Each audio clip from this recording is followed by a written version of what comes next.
He says it's how an agency uses a new tool that matters most. You have to have strong policies that govern its use, and then you have to make sure that your people are being held accountable. But ICE has faced intense scrutiny over its use of force, including multiple fatal shootings. Some immigrant advocates worry those guardrails won't happen at the agency.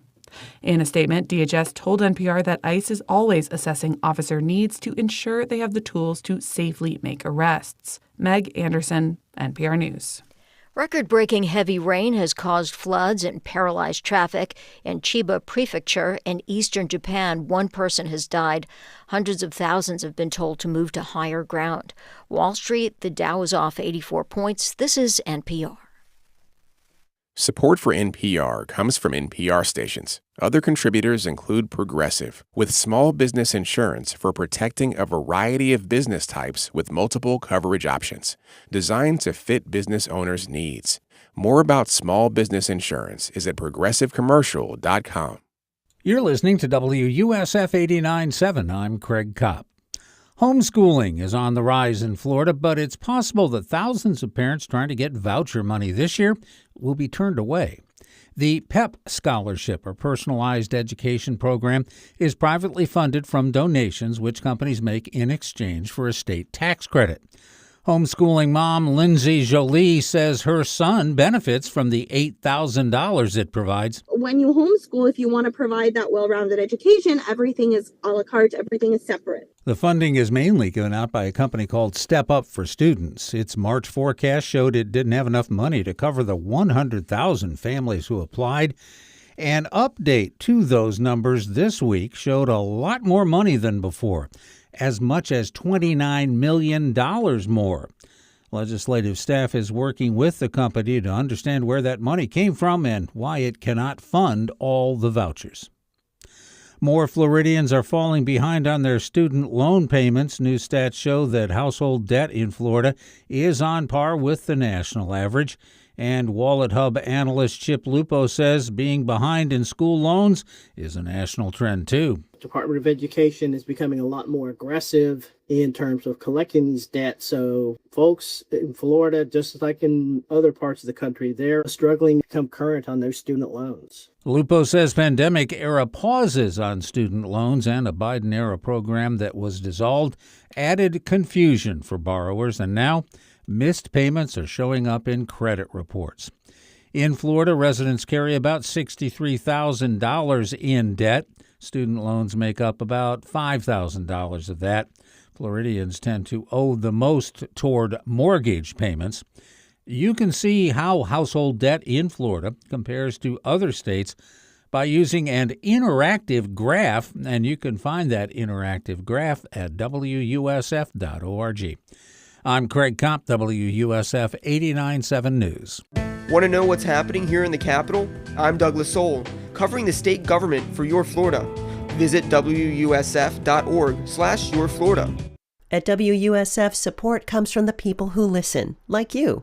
Also, Advent Health. A medical emergency can change your life, and Advent Health's ER experts have one priority, you. Because at Advent Health, second chances are just the beginning. Florida's leader in heart and stroke care. TheERexperts.com.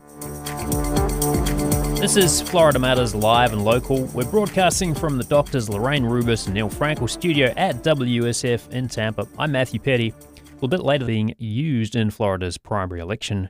But there's another layer to the story of AI and politics, and that's the big tech companies which are investing heavily in AI. They're also spending millions of dollars to try and help elect AI-friendly politicians. Jason Garcia, who authors the Substack newsletter Seeking Rents, it's about money in Florida politics, has been digging a story, and he joins us now. Jason, thank you so much for being here. Yeah, thanks for having me, Matthew. And you can weigh in. Maybe you've got some questions about who's paying for political mailers, where campaigns get big tech's influence on elections. The number is 813-755-6562. That's 813-755-6562, talking about big tech weighing in on Florida elections. You can also WUSF.org. Jason, Meta is reportedly spending about $65 million on helping elect tech-friendly politicians around the country. What have they actually said about that effort? Yeah, they have the way it's been described by the operatives that have set up the PACs that they are talking about. That they're looking for sort of politicians that are forward thinking on AI and sort of tech regulation issues at the state level, which is obviously becoming a very big deal as more and more states around the country are looking to sort of try and proactively get in front of managing AI and all the different uses and applications and ways it can affect sort of every element of society, right down to political campaigns. Mm-hmm. And there's a couple of different PACs, as you mentioned, funneling money into those campaigns. I got a little bit of a kick reading the names because they're quite similar in some ways. You've got Forging Our Future and Making Our Tomorrow. I sort of wondered if maybe those names had been generated by AI, but what can you tell us about those PACs? Yeah, they've set up, and they've got like PACs by the same name in different states plus super PACs, but like Making Our Tomorrow is the name of the entities they are using to play in Democratic primaries to support Democratic candidates that in races where there are two Democrats facing each other, they think one will be better for them on AI policy. Making Our Tomorrow is what they're using to pay for ads in those races.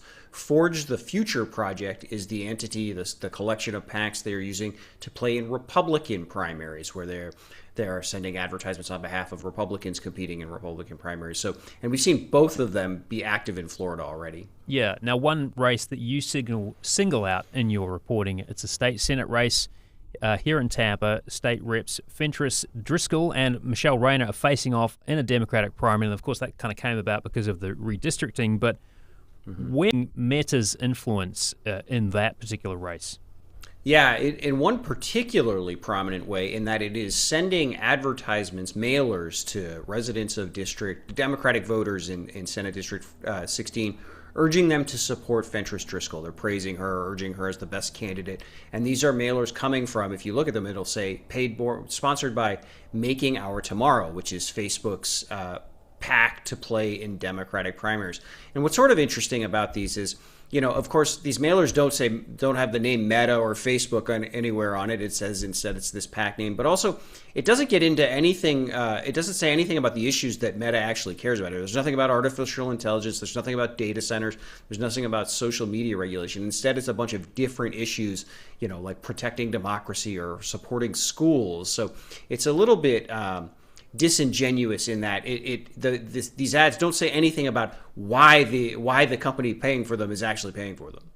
What I noticed too, and there's an image of one of these mailers on your story on Seeking Rents, but what I found interesting is it's got a bunch of kind of logos down the bottom of fairly kind of left-leaning organizations, unions and the like. I mean, what are the rules around those, or what kind of input would there have been, if any, from any of those groups that they're saying these groups support this candidate and you should too? Yeah, if those organizations have endorsed the candidate, there's nothing to stop a third party from coming along and sort of pointing out those endorsements. So I wouldn't suggest that doesn't say, for instance, like the teachers union or whatever other organizations they might be alluding to had any role in this. That's a pretty common tactic when third party groups weigh in, either both positively or negatively, sort of highlighting third party validators for a candidate. Yeah. If you're just joining us on Florida Matters Live and Local, we're talking with investigative journalist Jason Garcia about Meta, that's Facebook's parent company, and its involvement in state policy here in Florida, in Tampa Bay specifically. If you've got questions, you can call in with those, 813-755-6562. That's 813. See one of these mailers or see one of these ads on the internet. You can also email FloridaMatters@WUSF.org if you've got questions or comments. I mean, what makes this particular race worth noting? Because it is kind of unusual, right, for a company the size of Meta to get involved in state politics on this level. Yeah, it's not necessarily unusual for a company the size of Meta to get involved generally. Like, for instance, Meta has also made more than $100,000 in campaign contributions to various elected officials in the Florida legislature, particularly over the last few months. What is sort of unusual is to see a company so directly intervene in an election this way. Like it is Meta controls these PACs. This is Meta advertising for Fentress Driscoll in this race. And so that is an unusual tactic that we don't see too often. Mm-hmm. And if people are trying to, follow the money, what should they be paying attention to on a mailer? Because as you point out, there's a lot that's missing here. It's not like they're advertising, hey, we support these hyperscale data centers, and this is why we're supporting this candidate. But what are some clues that people could be looking out for? Yeah, so it is always a key to try and do what you can to sort of follow the name of the sponsor and search it backwards. So it can be as simple as like doing a Google search. So for instance, anybody getting a Making Our Tomorrow mailer or a Forge the Future project, seeing a Forge the Future project online, if you Google the name, you'll eventually come across news stories about this. I think you alluded to this. The New York Times reported earlier this year that Meta had put $65 million into these super PACs that it intended to spend across the country, paying for supporting pro-AI candidates in state legislative primaries around the country. So just doing even that basic level of research would help someone figure out that this name you have never heard is actually a name you have heard quite a lot about. Mm-hmm. Yeah, okay. So a couple of big sources of debate and controversy in Florida, of course, in recent months: social media regulation and hyperscale data centers. So just kind of remind us, Jason, what's been happening in Tallahassee and at the local government level with those issues, maybe starting with social media regulation.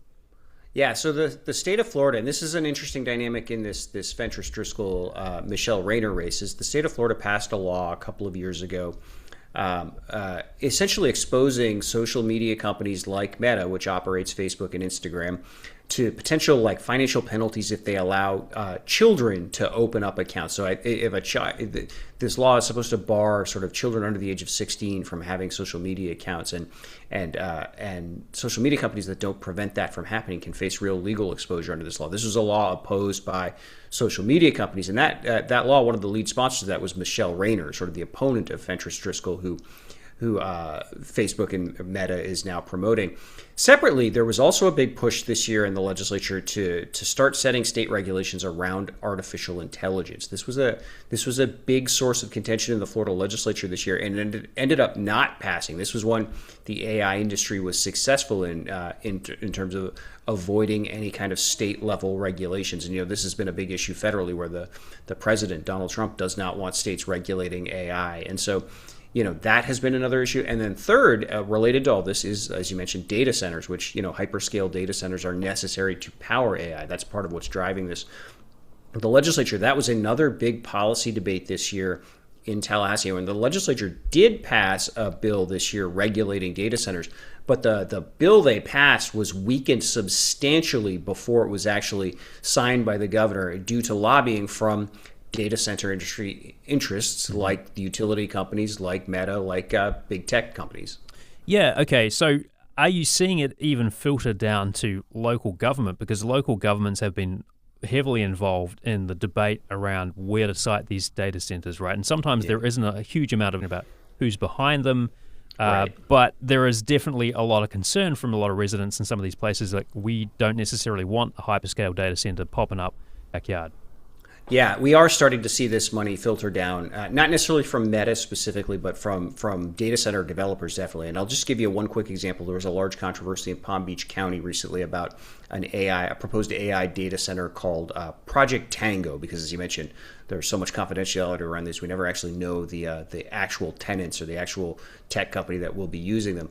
But Project Tango, so the developer behind Project Tango at one point made a $10,000 donation to the chair of the Palm Beach County Commission. So they're starting, data center interests, AI interests are starting to spend enormous sums at the local level too. And you're right, because the law that the legislature passed this year around data centers, I mentioned, it was much weaker than what it initially began at, and it was significantly weaker than what supporters will oftentimes cast it as. But one of the positive things it did do was it very clearly explicitly authorized local governments, empowered local governments to control zoning decisions around data centers. So that does make your county commissions and your city councils particularly important when it comes to whether or not to rezone property and allow construction of a data center. Indeed. Just in the last kind of 15 seconds or so we have left here, Jason, what are you anticipating for November when it comes to big tech's involvement in Florida elections? Oh, we're going to see enormous amounts of spending. We just did an analysis at Seeking Rents that showed the data center interests have already spent more than $22 million on Florida elections ahead of the 2026 cycle. Roughly a quarter of that, more than $5 million has been spent in support of Byron Donalds, who's the heavy favorite to win the Republican nomination for governor in the August 18th primary. We're going to see even more of that. AI and data centers will be one of the absolute dominant issues in elections up and down the ballot this fall. So there will be just vast quantities of money spent this fall. Jason Garcia, author of the Substack newsletter Seeking Rents, talking about money and politics in Florida. Thank you so much for joining us, Jason. Really appreciate it. Yeah, thanks for having me, Matthew. Well, coming up next, continuing the theme of AI in politics, how do you spot a political ad you created using AI? You can weigh in 813-755-6562. Tell us what you're seeing. Florida Matters Live and Local continues in a moment. Hey, I'm Sky LeBron. If you're looking for local concerts and shows to go to in the Tampa Bay region, we've got you covered. Tune in to WUSF every Thursday for Morning Edition and All Things Considered for our local weekend music roundup. Your ears will love you for it. Gulfside Healthcare Services is a nonprofit hospice provider serving Tampa Bay. Gulfside delivers compassionate end-of-life care and support to offer comfort, dignity, and peace for patients and their loved ones. Learn more at gulfside.org. You can connect to WUSF in a special way by including it in your will or estate plan. And right now, your legacy gift will be matched by 10% up to $10,000, thanks to Dr. Joe Rush. Call Scott Nolan at 813-974-8682 or visit WUSF.org/legacy. This is WUSF, your spot for local healthcare news. Read more at WUSF.org/health.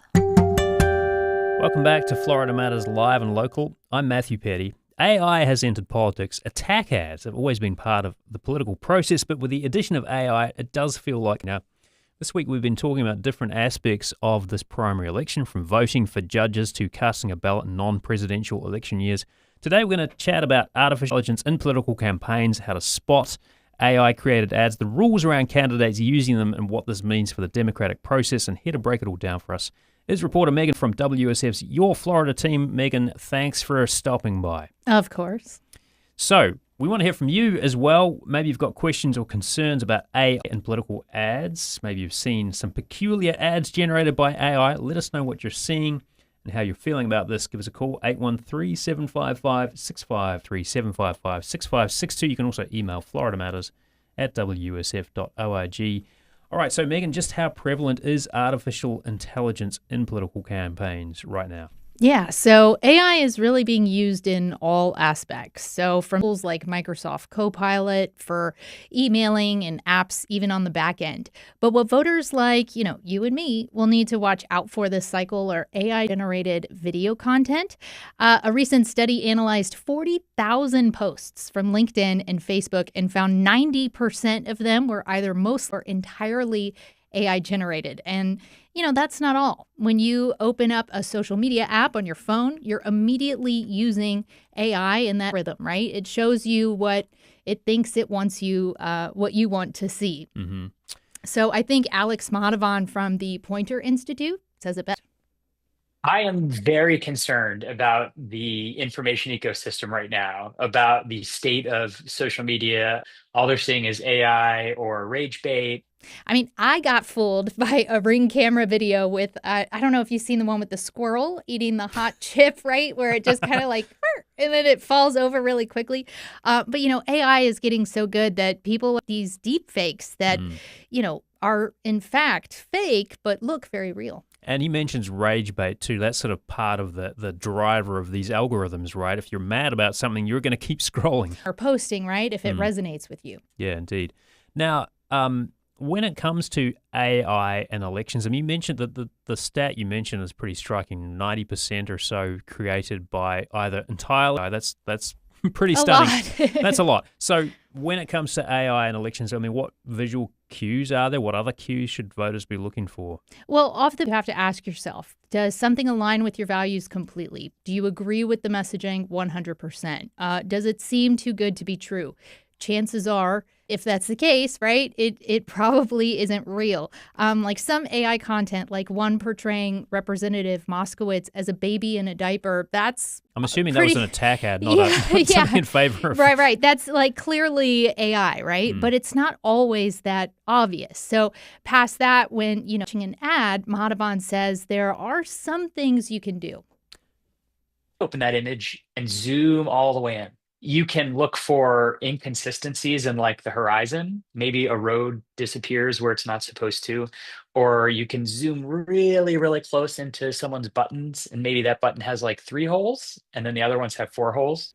So, like you had said, right, things move so quickly on social. We swipe so fast to the next video. It will really requires voters this cycle to kind of take a second and here. I'm just thinking, too, of, when you watch an influencer on YouTube or Instagram or whatever, they say, like and share. Like, that's kind of baked into how you interact and with these folks. subscribe, right? Yeah, like, share, and subscribe. So it's kind of to the point of doing things so fast, so quick, whether it's swiping or scrolling or whatever it is, or sharing. I mean, sometimes you do that without thinking, right? It's reflective. You think, this is really getting my goat, so I'm going to share. You've shared something and you go back and look, hang on a minute, maybe that's actually not real. And you can't really judge who all has seen that. So things can spread like wildfire. I mean, think about it this way. A video gets posted and maybe it's not real and it gets shared. Mm-hmm. How many of those same people are going to see maybe the correction video? Yeah, by then the horse is out of the barn.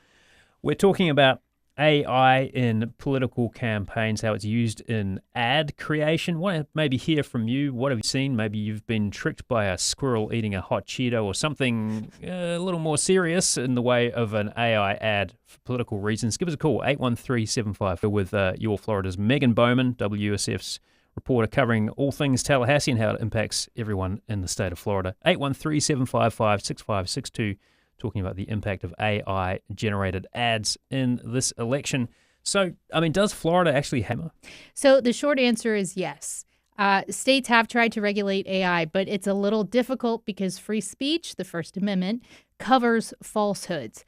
But USF cybersecurity expert says, because AI is advancing so rapidly, it's hard not to have these huge loopholes in the laws. AI is advancing so fast that is ahead of the likelihood of developing this legal framework before it gets too advanced, right? Now, Florida law requires AI-generated content that is knowingly false, intended to harm candidates or deceive voters, to include a disclaimer saying it was AI. And that statute says, it has to be displayed prominently and say created in whole or in part with the use of artificial intelligence. But here's the issue. We were just kind of talking about it. You watch a video, you're scrolling, right? At the end, the required AI statement appears. Remember, it said in whole or in part. So which parts are real? Which parts were AI? No one will really know except the person who produced it. Now, you've also some measures that social media platforms have in place to help people detect AI. Can you tell us a little bit about how they work? Yeah, so many social media platforms ask users to identify AI-generated content, but that's on the poster side, right? So if someone's goal is to put out malicious content, there's a chance they may or may not click that little AI button. So because it's advancing so rapidly, it's hard to even pinpoint what its capabilities be by November. And the thing is it won't just come from the candidates themselves. It could also come from groups or possibly even other countries, influence our votes with misinformation. And I mean, at the end of the day, that's why it's going to be so important that we fact check and, look everything we see and hear. So before we let you go, Megan, what advice do you have for our listeners? Yeah. What I said, right? Don't use Google reverse engine. I mean, look everything. If something comes out and you notice that's the only place you've seen it, no other outlet is reporting that same, chances are it's not real. Ask yourself those questions. Does it agree with my viewpoints 100%? And take a second and think before you share something immediately. Like really look it up and just become a digital fact yourself.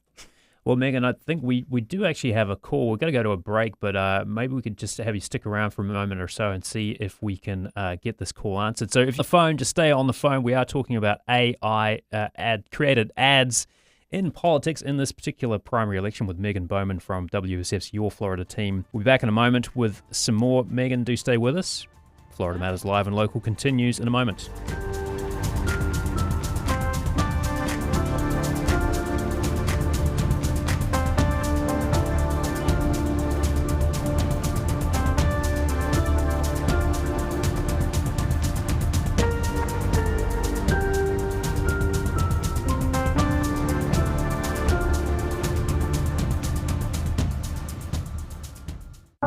AIPAC, short for the American Israel Public Affairs Committee, is increasingly under fire for the way it spends on elections. But there's also a lot of misinformation about who its donors are. Now it seems like AIPAC has somehow become the symbol of everything that's wrong with money and politics. That story on All Things Considered from NPR News.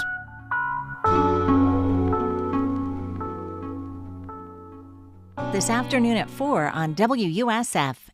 WUSF has you covered for the November midterms. Tell us what issues are important to you this election season. And if you want, a reporter, like me, will reach out to you. Head to WUSF.org and click on the Your Voices link. The art of Banksy has captivated over 1 million visitors worldwide. The exhibit is now at Strass Center. Explore the showcase with more than 160 original and authenticated works of Banksy. For more information, visit strasscenter.org. Welcome back to Florida Matters Live and Local. I'm Matthew Petty. We're just chatting about the use of AI in politics, particularly AI-created ads. I want to hear from you too. If you've got a question or a comment, 755-6562 is the number. With us is WSF's Megan Bowman. And let's go to the phones. We've got somebody calling in with a question. You're on the air. What? Is that me, Matthew? Yes, that is you. Go for it. Yeah, a couple of months ago, I saw an attack ad on James Fishback, and he was at his house or something, opening a door and inviting all these people in. Well, they were showing Arabs and communists and all this other stuff, and at the end, it was like, "This is what James Fishback wants Florida to look like." Oh, okay. So, and did it say this is created by AI? No, it didn't. Okay, but you were able, savvy enough to know that this is not a real ad. Obviously. Okay. Why would James actually let someone videotape him at his house, letting people in? You know what I mean? Sure. All right. Yeah. This doesn't make any sense. Yeah. Thanks for your comment. I mean, that seems like a kind of a little bit of an extreme example in some ways, Megan. But I remember that one. Uh-huh. I did see that one. But you know what he said? Kind of AI disclaimer, and he said no. It probably wasn't made by their campaign or an actual campaign, because the campaigns that would make it would need to have that disclaimer. Content creator makes it. That they don't, I guess they wouldn't need to put that under the law, right? Right. So there may be some different rules if it's not part of the official campaign. Exactly. So, and then if it gets shared online, you're going to see these. So there was one a few months ago, I want to say, that came out from one of the candidates for governor, Jay Collins. Well, he shared it on X. That did not have that, but, it had him as a superhero fighting the other candidates. Clearly AI, right? So that didn't have that. So, yeah, there are still some that don't actually have that thing. And that's, again, like what he said, I don't think Fishback would open his door. Well, you have to fact check it, right? Like if it's, that doesn't sound right, or that doesn't feel right, chances are, follow your instincts. Yeah, right. And back to your point earlier about the ad involving the candidate kind of a baby, right? I mean, some of them are just obviously... Yeah, that's obviously he's not going to be on the house floor in a diaper, right? That's not realistic. Yeah. We've been with WSF's Megan Bowman about artificial intelligence in campaign ads. You can find our earlier election conversations and WSF's voter guide on our website, wusf.org. And if you've got questions that you want answered or comments that you want considered, the email address is FloridaMatters@wusf.org. And thank you so much for joining us. Hey, thanks. Well, coming up next, we're going to talk with an outdoorsman and writer about hunting pythons in the Everglades. The number of snakes has been tallied. Novices and veterans ventured into the Everglades and captured and dispatched nearly 300 Burmese pythons. It was part of Florida's annual 10-day Python Challenge that happened in July. There's even a new documentary about the unique event called the Python Hunt. The $10,000 prize, is that for the biggest snake or the most snakes? I believe it's for the most snakes. Well, you are about to meet a python hunter who's the star of the documentary and took part in this year's Python Challenge. We want to hear from you. How do you feel about the Python Challenge? Is this a good way to get rid of invasive animals? In conversation, call 813-755-6562. That's 813-755-6562, or email FloridaMatters@WUSF.org. And joining us to talk about all things pythons is a star of the aforementioned documentary and participant of the annual Python Challenge is outdoorsman and writer Toby Benoit. Well, I appreciate your invitation, Matthew. Thank you. Now, this year's first prize winner for the Python Challenge brought in 96 pythons. That is a lot of snakes. How many snakes were you able to bag this year? Well, I only bagged 4 myself. Mm-hmm. Tom got real lucky, and he wandered into a couple of nests of hatching pythons. Okay. And was able to snatch up all the babies to get those large numbers, and it paid off for him. I mean, he was our overall winner this year. Yeah, and that was a fantastic achievement at 96 snakes. That was great. Is that the highest? Like, kind of tell me how that compares to an average year's winner, if you know some of the details, because that does sound like an awful lot of snakes, but it sounds like it's maybe just kind of luck more than anything.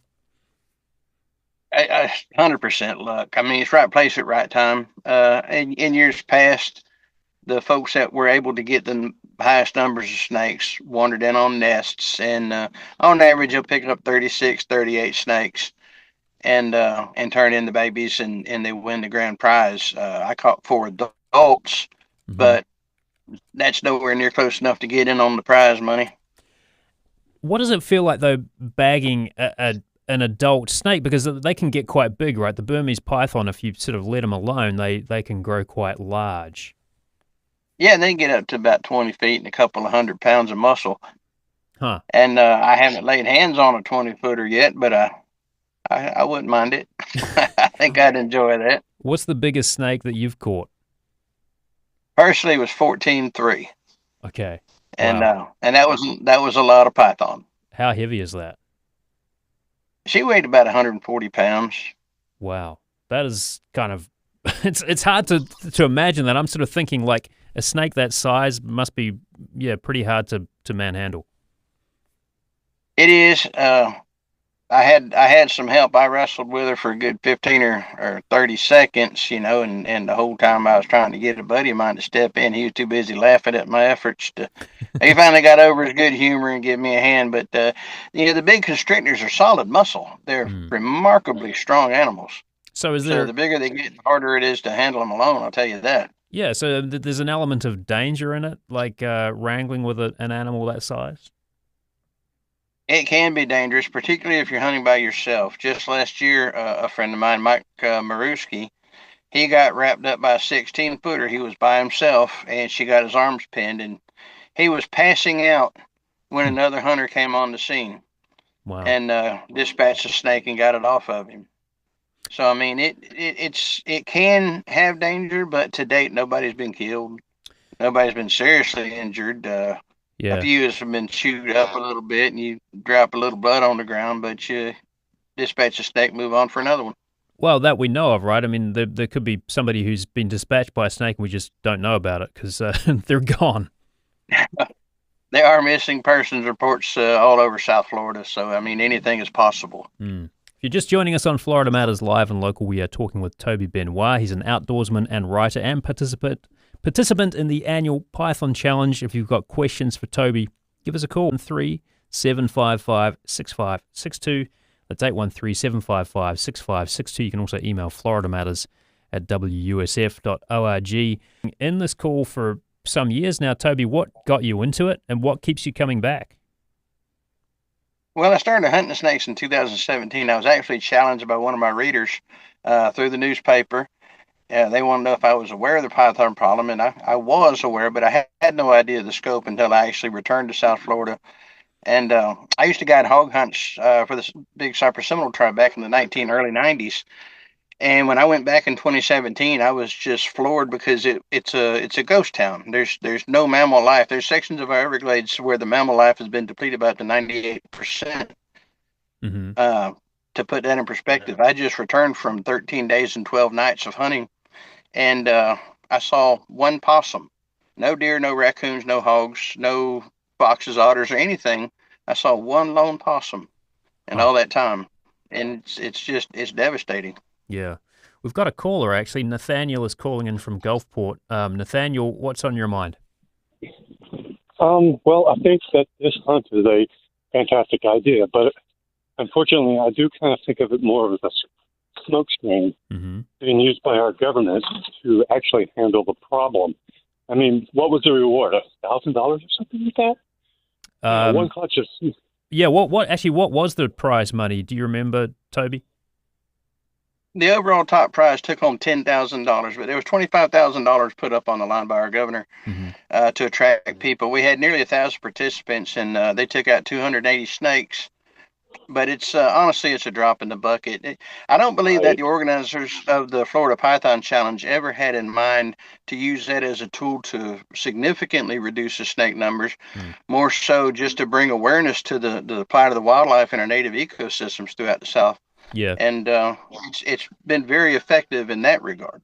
Yeah, Nathaniel, what do you think about that? I mean, is that you're saying that there needs to be like a different kind of effort, or maybe more substantial efforts to eradicate the snakes? Well, clearly, because we're seeing them getting further and further north every year. And yes, this is definitely bringing a lot of attention to it. But, someone who's even as in touch with the news and current affairs as I am, I barely hear anybody ever talking about what it is that our government is actually doing, other than drawing attention to it, to stop it from happening. Yeah. And, frankly, my dollar, please, make the reward $100,000. Let's get some real hunters down there. Let's do it 3 times a year, because like that man just said, we're about out of mammals. How much further can we push the state to a point where we're just never going to have Florida wildlife back again? And now what we're going to have is snakes, iguanas, and Brazilian pepper tree. Give me a break. Nathaniel, thanks for your call. Nathaniel's pretty passionate about this. And Toby, I'm wondering about that point about the snakes kind of pushing further and further north each year. What are you seeing?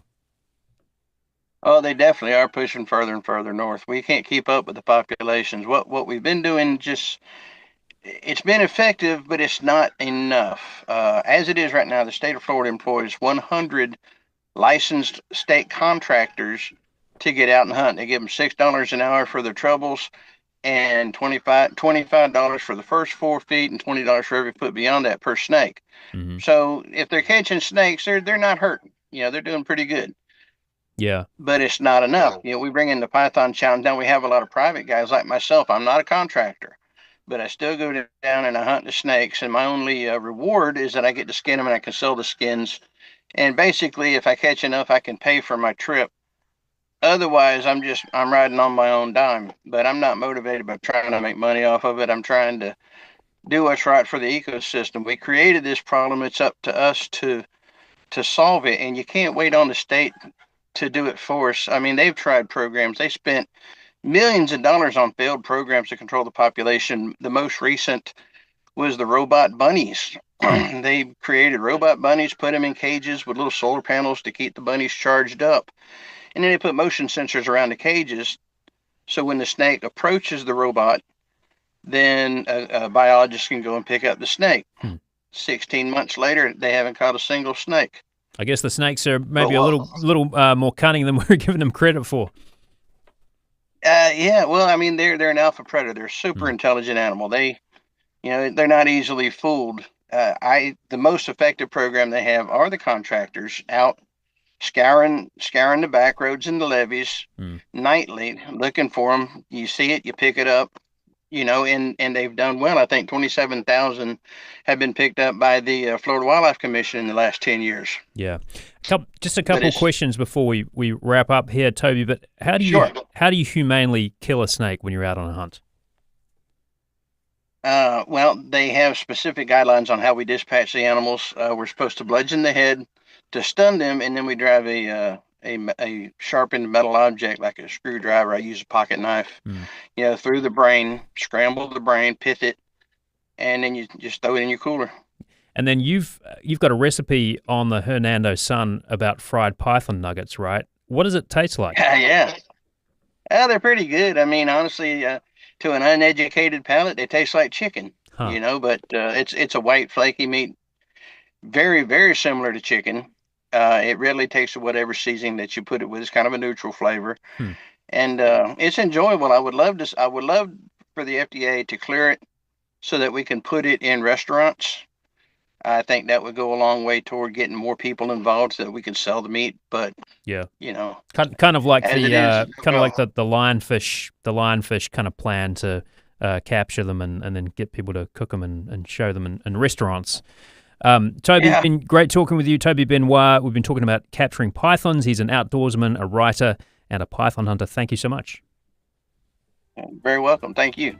We're still ahead. We're going to talk about how college students are using the idea of trash to treasure to learn about sustainability at Eckerd College. That's when Florida Matters Live and Local continues. Stay with us.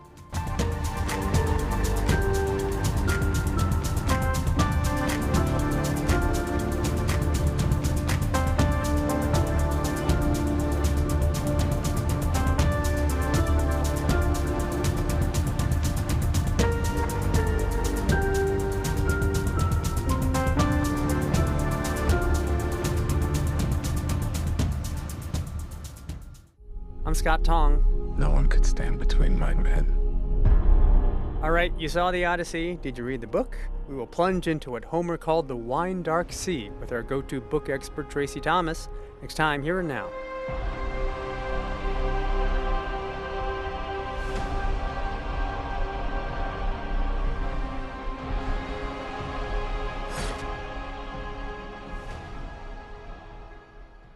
Join us this afternoon from 1 to 3 on WUSF 89.7. WUSF brings you the voices of people who struggle to find housing they can afford in the Tampa Bay area. We found part of the problem is due to large corporations buying up single-family homes. Wow, there's not a single thing in that whole area for under $250 where I was looking, and that was only 2 years ago. When you make a financial contribution to WUSF, you are supporting stories that bring you firsthand accounts of what it's like to live paycheck to paycheck. Listener support powers WUSF.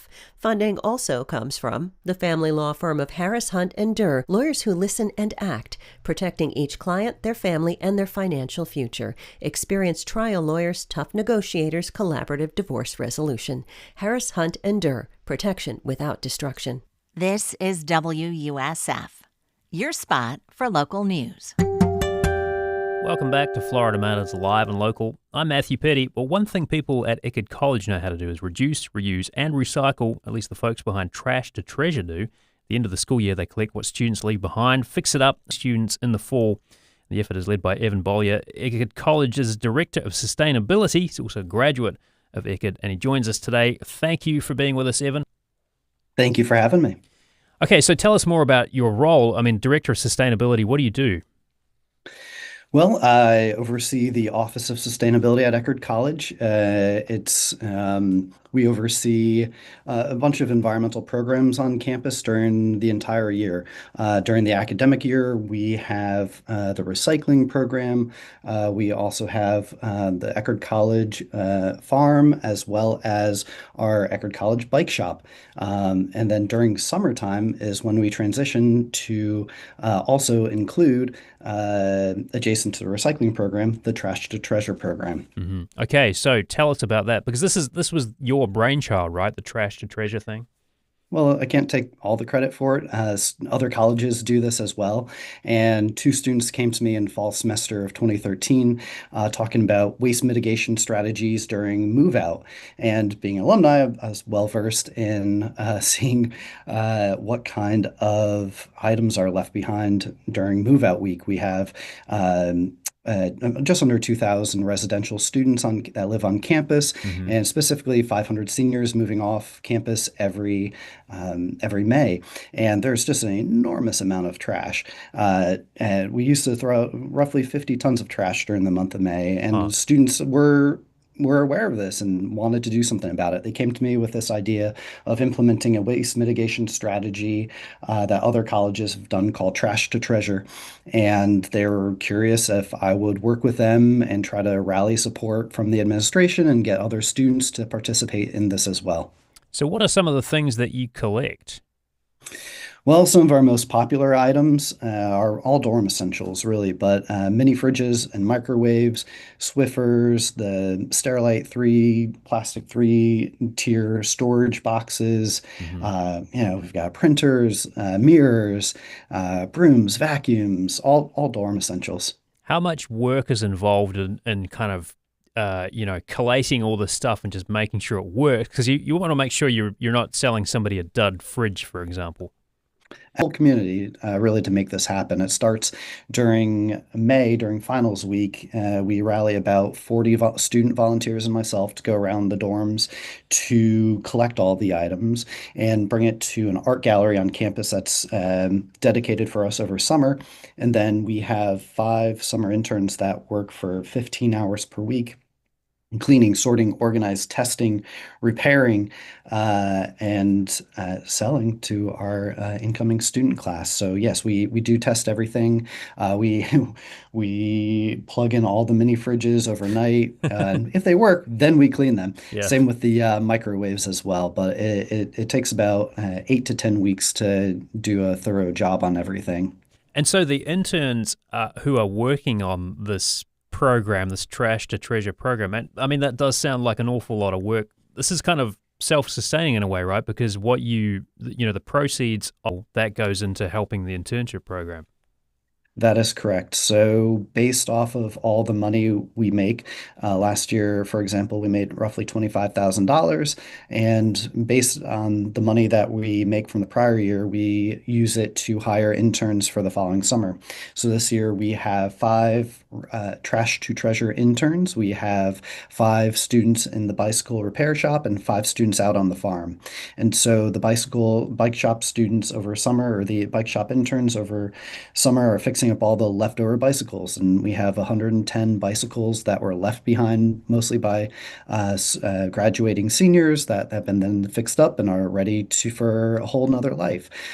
Students on the farm have been getting the soil ready for fall semester planting, so we can do more CSA boxes and provide our cafeteria with more fruits and vegetables, as well as we started a cut flower farm on our campus farm as well. And then the Trash to Treasure interns, they've just been cleaning, sorting, organizing, and based off the money that we'll be making from the sale, it'll go to pay for all the interns next summer. I'm just kind of captivated by this idea of an art gallery full of all this stuff. I mean, there's something kind of cool about that. I know sometimes there's art displays which are literally piles of things and you're kind of meant to interpret. There's something quite poetic about that idea. Absolutely, I agree. It almost feels a little dystopian at times when you're walking through 12-foot high stacks of Sterilite plastic storage boxes. Like, it's way taller than me, and we do bring it up to the ceiling. And then we had 227 mini fridges left over by a graduating class of roughly 500 seniors. It's just seeing all of them. And out of the 227, I think we had 6 that didn't work this year. The rest are ready for second life, or third or fourth, because we have also we've been noticing we've been doing this program since since 2014. And we've been noticing some refrigerators coming and microwaves coming back around again. That's kind of awesome, isn't it? Yes. If you're just joining us on Florida Matters Live and Local, we're talking with Evan Bollier. He is Eckerd College's Director of Sustainability. He's also a graduate of Eckerd College, talking about the Trash to Treasure program, where they take the graduating seniors have left behind, make sure it works, and then sell it on to the next class. Maybe you are a graduate of Eckerd College yourself. Maybe you've taken part in one of these Trash to Treasure programs either at this college. Give us a call. 813-755-6562 is the number. If you want to talk about the sustainability program here, 813-755-6562. You can also send us an email, FloridaMatters@WUSF.org. So, I mean, is the sale open to everyone, or is it just students? It's restricted to the Eckerd College community. It's geared really towards the incoming student class is going to be buying the bulk of it. We do allow staff and faculty as well, but we're really closing our doors and keeping it for the Eckerd community. I'm sure we've garnered a lot of interest on Instagram and TikTok with over over half of a million views between the Instagram and TikTok platforms on the recent promo video that we did. But yeah, I'm sure we would sell out of all the items, and we could possibly make slightly more money if we open it up to the public. But really, we're trying to benefit our student community and really get them to think about buying secondhand and what sustainability means on the very first day when they move onto campus. And hopefully, this is a ethos and mindset that they'll bring with them for the 4 years of them with them for the rest of college and for the rest of their life afterwards. And I should note too, from a practical standpoint, this sale is happening tomorrow, right? That is correct. Yeah, so where, like students at Eckerd College or people in the Eckerd College community, where do they go find it if they're not aware of it already? It's going to be in the Cobb Art Gallery, some very central area to campus, close to all the dorms, and right next to the check-in facility. Okay, are you prepared? Like, is everything ready to go? Like, imagine it's quite a bit of a scramble at the last minute to make sure you've got everything lined up and the sale's kind of ready to happen. We are all ready. We've been, I try to instill a sense of urgency every single week with our students. There's almost a limitless amount of work that we can do as far as being able to clean anywhere from all the fans. I had them taking apart some of the fans and cleaning the dust off the blades. We've been cleaning, sorting, organizing all summer, and I feel like we're ready. My team of 5 has been absolutely fantastic this summer. I'm very proud of all the work that they've done. Just back to the bike shop for a moment. So is there a bike program on campus? And if so, tell me more about that. Yeah, so we've had a community bike program called the Yellow Bike Program. They're all yellow bicycles that we have. They're the Sun Boardwalk models. We have 100 on campus, free use for the community, and they're to only stay on campus. And we have 5 white bicycles, our multi-speed, that with your Eckerd email address, you can check out for free for up to 6 hours to take off campus to go to Publix or CVS or to the beach.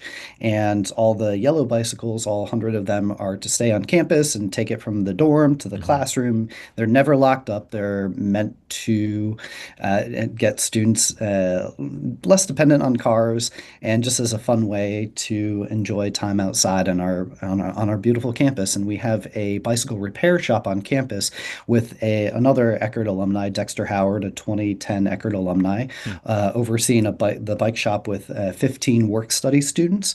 And we have hours from 9 to 5, Monday through Friday. And again, they take care of all of the yellow bikes, the white bikes, as well as personal bikes and skateboards. Yeah. Just as we close out here, Evan, I mean, as a Eckerd graduate all those years ago, well, you may not have been that long ago, but when you were going through Eckerd yourself, could you have foreseen, what would become and what the students are doing now?